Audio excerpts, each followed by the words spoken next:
My name is Ann-Charlotte Hell and I'm the Director of Levande Musikarv, Swedish Musical Heritage. I'm glad to have this opportunity to talk to you about this rather unique project. I will tell you about what it is, why we are doing it and how. I will also talk a little bit about our plans for the future. Swedish Musical Heritage is an initiative by the Royal Swedish Academy of Music. The aim is to make Swedish art music more accessible to musicians, concert organisers and music lovers, both in Sweden and abroad. The core is the database. Here you can find information about the music and the composers, as well as copyright-free editions that can be downloaded free of charge. The site is constantly growing. This is what you can find for the moment, that is, in the beginning of October 2020. Swedes tend not to hold their own musical heritage in particularly high regard. Even our foremost composers are fairly unknown to the majority of musicians and concert goers.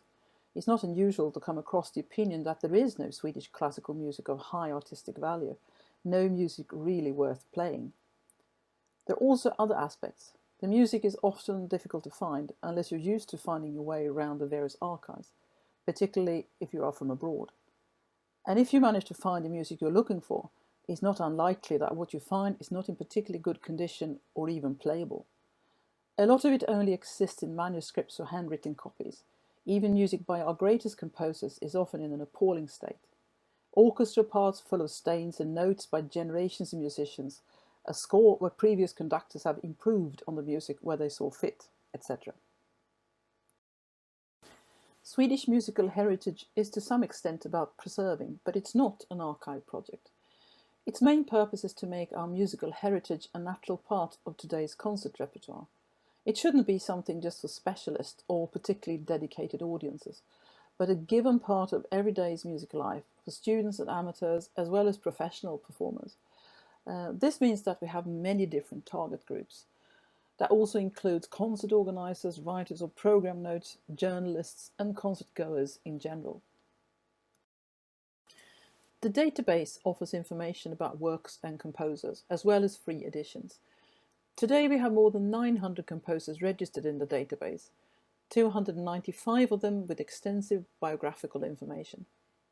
The database also includes members of FST, Swedish Society of Composers.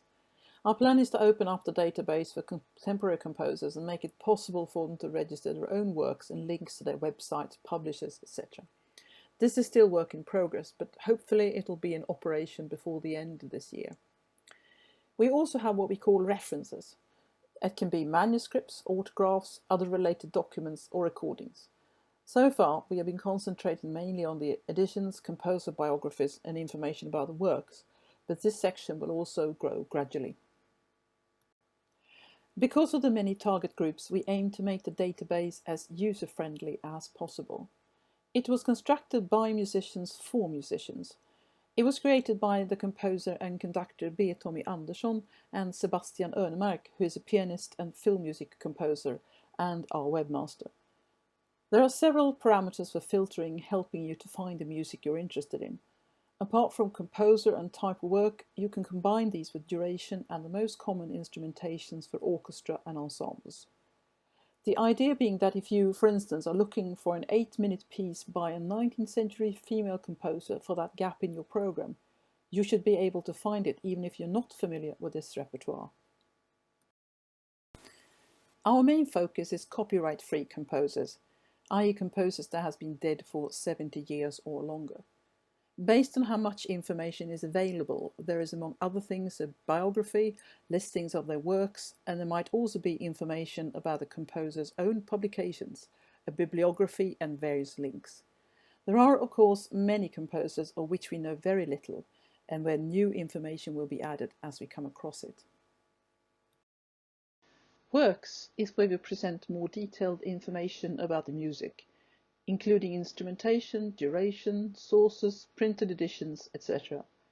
If there is a free edition from Swedish Musical Heritage, you will find a file at the bottom of the page, and it will also be marked by a crown in the listing. This is constant work in progress, and in spite of the fact that the database now includes more than 6,000 registered works, there are still many more left to do. And while some composers have had more or less their entire production covered, there are still many where only a fraction have been done so far. We register most works by the foremost composers, but unfortunately we don't have the financial resources to give the same attention to all composers. And of course, it'll never be possible to register information about all music that exists. Today there are 295 composer biographies on the site. This project was made possible thanks to a substantial financial contribution from Riksbanken's Jubileumsfond.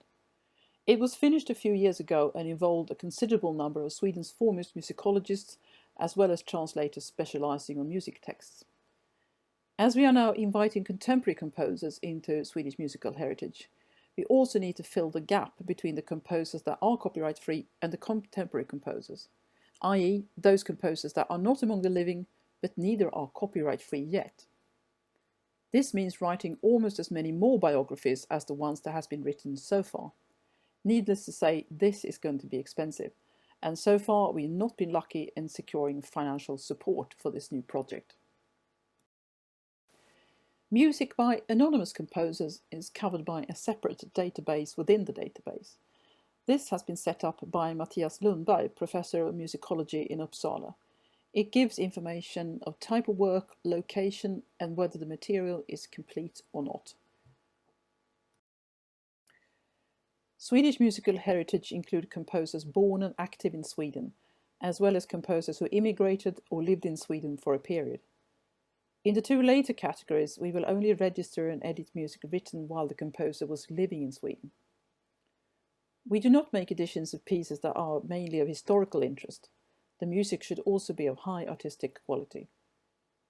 What music is good music is, of course, to some extent a matter of taste, and there can sometimes be quite vivid discussions about this. We only make editions of copyright-free music, but there are sometimes exceptions.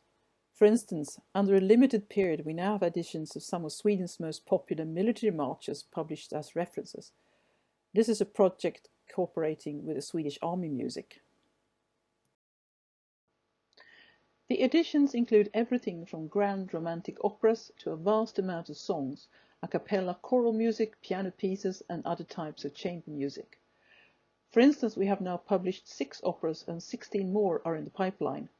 As for Lieder, there are more than 700 editions in the database. Why have we chosen to make digital editions rather than the traditional printed variety? There are several reasons. Sweden may not have a Grieg, Sibelius or Nilsson, but instead we have many composers that, in spite of not having reached this level of international fame, still deserves to be performed.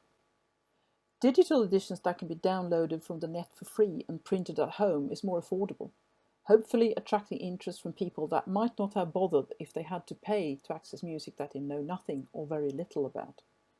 It's practical. We can update both the editions and the information in the database if there are new findings. And of course, we can afford to make many more editions when we don't have to print them. However, you can get all our editions print on demand from Svensk Musik, Swedish music, at an affordable price. Swedish musical heritage is a part of the Royal Swedish Academy of Music. We have a management team consisting of our 2 founding fathers, B. Tommy Andersson and Thomas Lönndahl, previously permanent secretary of the Academy, and some members from the editorial staff. The editorial staff all work part-time. For instance, my colleague Magnus Svensson is also a concert pianist, and apart from being responsible of our amended editions, he also plays an important part in the inventory process. And of course, and most importantly, all our editors, writers, translators and proofreaders that makes this possible. Before we can register any music in the database or decide what should be edited, there is a long process of inventory and evaluation. This work is done by experienced musicians, conductors and musicologists. Our major source and our most important partner is the Swedish Music and Theatre Library. It seems to be a treasure chest without bottom. After nearly 8 years, we are still working our way through this vast collection of music, and there are constantly new findings of high artistic quality to be made. There are, of course, other libraries and archives of importance, and thanks to generous support from Riksantikvarieämbetet, the Swedish National Heritage Board, we've been able to make an inventory of several of the most important collections. During this inventory, it became obvious how important it is for an archive or a library to have the necessary expertise to be able to correctly evaluate its collection of sheet music and to understand how to make it available to the public. Unfortunately, not all archives have access to this special knowledge. We have two types of editions, critical editions and amended editions.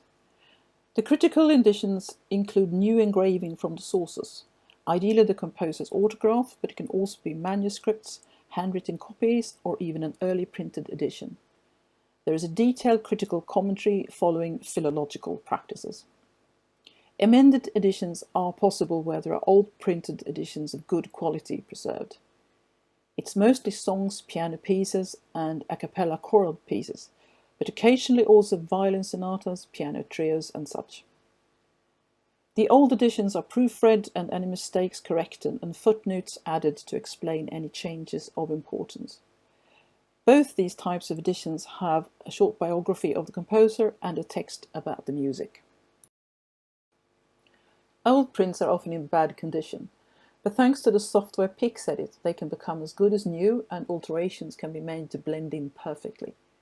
Here you can see a piano piece before and after. Dirt marks and written notes from previous users have been cleaned up.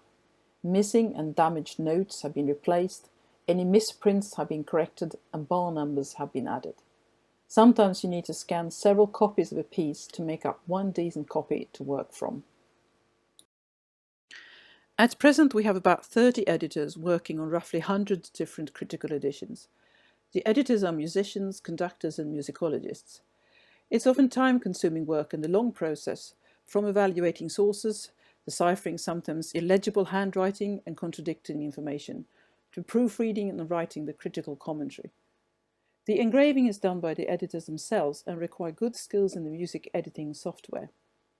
At the same time, there is a parallel process of writing and translating a short biography of the composer and the text presenting the music. Swedish musical heritage started in 2013. It's been a fantastic journey of discovery into a forgotten land full of musical treasures.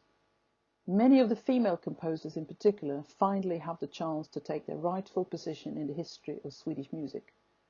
Amanda Meyer was a celebrated violinist and also a very gifted composer. In spite of this, she was not even mentioned in the latest edition of Solmans, the Swedish Musical Dictionary.